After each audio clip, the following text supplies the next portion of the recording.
Hey cats, it's your Midsole man, Eddbud here. Don't know what's going on in the studio today, but it is freezing, hence why I'm wearing my coat. Asics have fired over a new shoe for me to test and review for you. This is the gel Nimbus 27. Few changes here in the Nimbus 27, and now maxed out midsole, some extra stack for you. So more cushion underfoot, but does it deliver? Let's find out.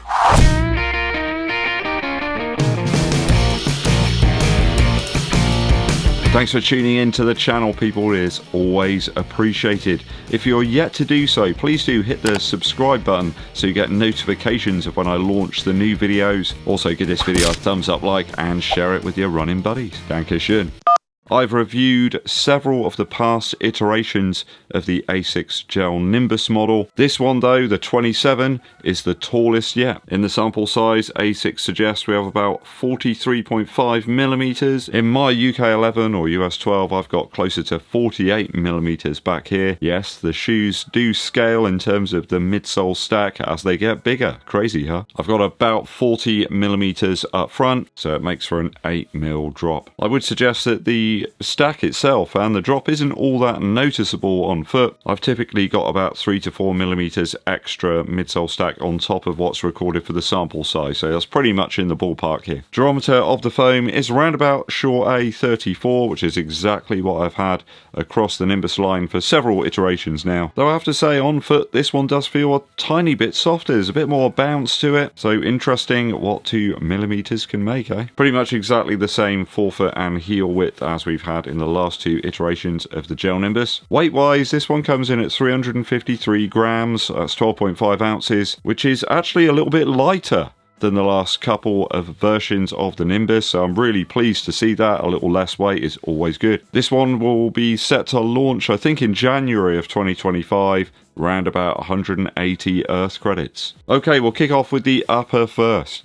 Upper-wise, a slightly new mesh here that Asics are using, which actually creates a slightly better lockdown for me over the top of the foot. We've got a couple of these lace loops, very similar in fact to what we've had on the Nova Blast 5, which I'm wearing right now. Love that shoe. It's a little less flexible, this sort of mesh.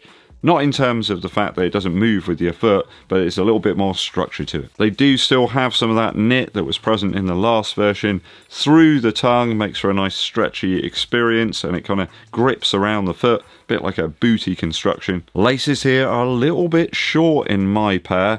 I did struggle to do a double knot when using a runner's knot using the final couple of eyelets, so if you are using that lacing method you might have an issue. Just a couple of centimeters extra would have given us enough there to get a reasonable tie without the runner's knot. Now the Nimbus has always been a plush option when it comes to the upper, and that is pretty much the same here, no exception. Lots of heel padding here, sort of cups the ankle. I found I got a really good lockdown with the shoe, didn't have to use too much lace tension there. Though one issue I did have, I found I got some bunching here on the medial side where you've got this Asics overlay. It just seems to sort of pull together somewhat if you've got perhaps a slightly narrower foot, just cause this area to scrunch up, and there was a little bit of light irritation on that side of my foot. Nothing like game changing or like painful or anything, but it does take away a little bit from the plush nature of the shoe. So I think if you've got a normal foot width, then you should be absolutely fine. Pretty good toe box height here and width. Not too overly generous. I didn't find my toes were sort of moving up and hitting against the top of the material. All round, it's a very comfortable shoe actually from the upper perspective. I'm going to give it a 2.7 out of 3. Great fit here in the Nimbus 27. Midsole. Midsole now. Midsole wise, a really nice surprise here for the end of the year. From recovery to easy to sort of steady pace, the Flight Foam Blast Plus Eco material here is absolutely spot on. Very durable, and of course improves with a few miles. I wouldn't make your judgment directly out the box. It just becomes a little bit more cushioned and kind of responsive, I suppose, the more miles you get into it. The compression level does increase as well, I've found, so be mindful. Don't always just put them on foot and walk around the kitchen. I am feeling that pure gel section in the heel a little bit more now. With the added foam, it just does seem to make a bit more sense to have that there as a stabilizing element. Either way, the midsole is very smooth and it's very consistent. Nice bounce there, and rewards perhaps a slightly faster cadence of once which isn't always the case with slightly bulkier, heavier shoes. I think the balance this time around feels quite good between the different sections of the shoe, in terms of the outsole rubber, the midsole and the upper materials, perhaps suited for the heavier built runners where they want a little bit more compression there. Not a shoe really for half marathon pace for me, or anything below that, I guess, like 10k or 5k. There's just simply too much shoe here for many PR hunters to race in this one. So very much a training option now for me. Maybe for marathon effort though, pretty usable for that. Now, not everybody wants a plate in the midsole of their shoe, do they? This one doesn't have one. I think the foam itself provides enough rigidity there to give a little bit of pop when you're toeing off. And I guess as the foam stack goes up, you don't really want loads of flex there, or it will just become a slightly unstable mess. That's not to say that there isn't a really lovely landing here and a nice bounce to the shoe. Can't always judge shoes by weight. I see too many times people completely disregarding shoes just because they're, you know, slightly heavier. Daily running, you don't need some featherweight sort of offering that's just going to fall to bits after about 100 miles. This certainly isn't. For me, I think midsole wise, this is the most enjoyable Nimbus so far, whether that's down to the slightly softer feel of the midsole. Despite my readings being very similar to last time out, it's just a real joy to run in this one. So don't expect Takumi Sen-like speed out of it though. It's a Volvo cruiser. For the easy miles, I'll give it a 2.7 out of 3, an improvement over last year's model.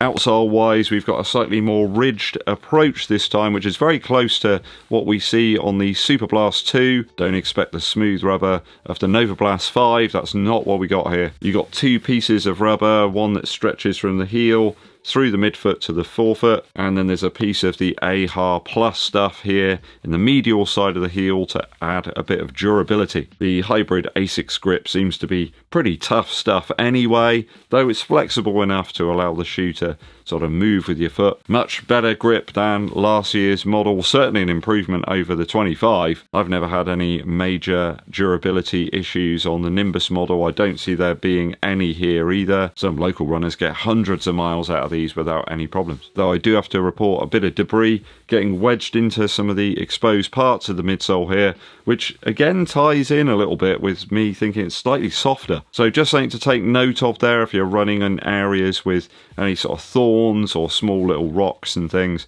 Just be aware. So good showing for the outsole so far on my initial runs. I'm going to give this a 2.7. There's lots of rubber here and a better application than last year's version.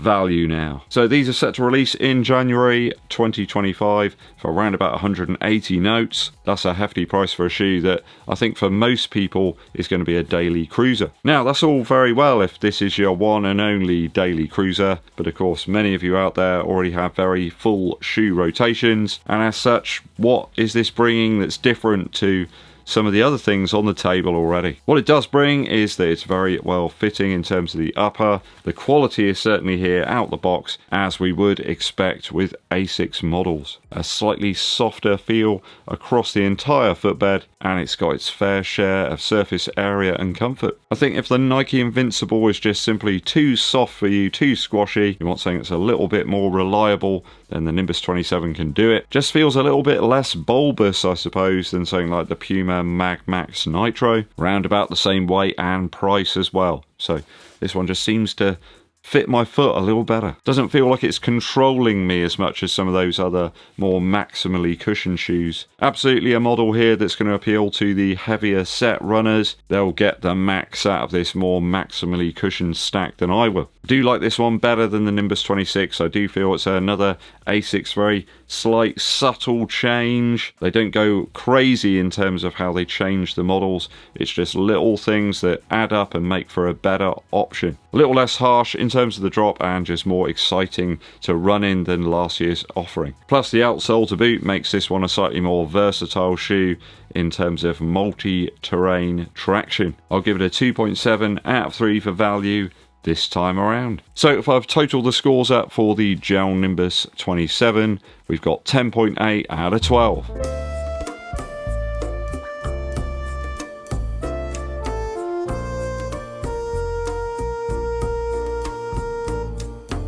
Asics been knocking it out the park this year. Pretty much every single option that I've tried out has been really good. All got their plus points and all for different sorts of runners as well, different sorts of situations. Are you going to be picking up the Gel Nimbus 27 on launch? Is the Nimbus slime one of your favourites, or is it one you avoid? Let me know your thoughts and opinions down in the comments.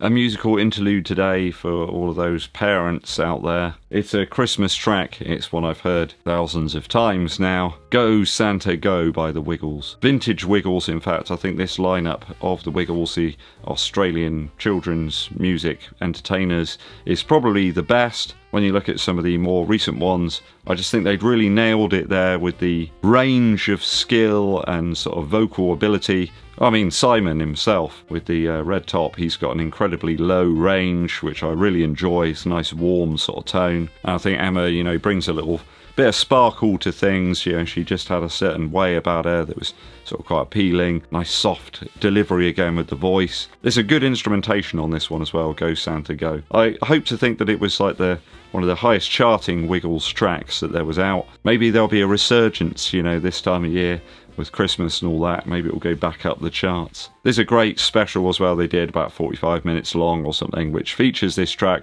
along with lots and lots of other very difficult to forget children's Christmas tunes. Go and check it out, guys. Go Santa Go by the Wiggles. Thanks for tuning in. Hope you enjoyed this review of the Asics Gel Nimbus 27. Hit that subscribe button and give this video a thumbs up like.